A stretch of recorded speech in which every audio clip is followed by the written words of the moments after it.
En Guinée-Conakry, le monde retient son souffle. Venu au pouvoir à la suite d'un coup d'État, le président guinéen Mamadi Doumbouya est actuellement en difficulté.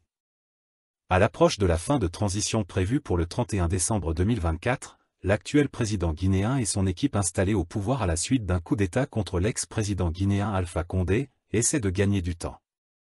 Selon le ministre du Transport et porte-parole du gouvernement guinéen Ousmane Gawal Diallo, la charte de la transition ne prévoit pas les conditions de sa fin.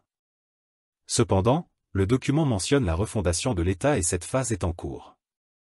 Ce qui veut dire que les militaires actuellement au pouvoir peuvent encore rester autant que leurs homologues de l'AES.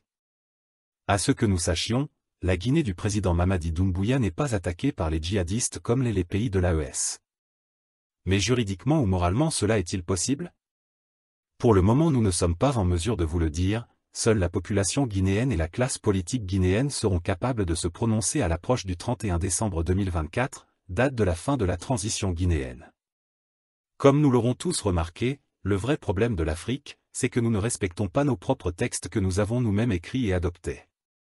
S'il nous faut constamment changer nos textes, nos lois ou nos constitutions pour faire plaisir à quelqu'un d'autre pour que les mêmes personnes restent au pouvoir dans le but d'exécuter les instructions, les ordres ou l'agenda caché d'un État étranger pour le malheur des populations africaines, alors pourquoi s'entêter à vouloir coûte que coûte s'accrocher au pouvoir?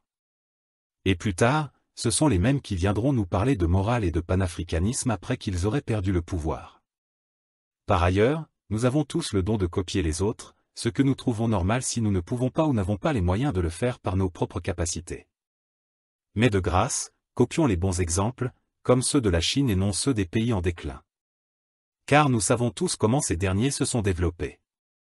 Et suite à la déclaration du porte-parole du gouvernement guinéen, l'opposition décide de contre-attaquer pour obliger le président Doumbouya et son équipe à respecter le calendrier maintenu par tous.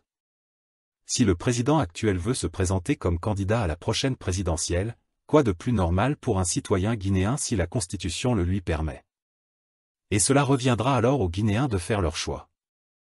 Mais vouloir changer de texte pour se maintenir au pouvoir, cela pourrait conduire le pays vers un avenir plus qu'incertain, alors que toutes les conditions étaient réunies pour sortir le pays de cette transition militaire par la grande porte.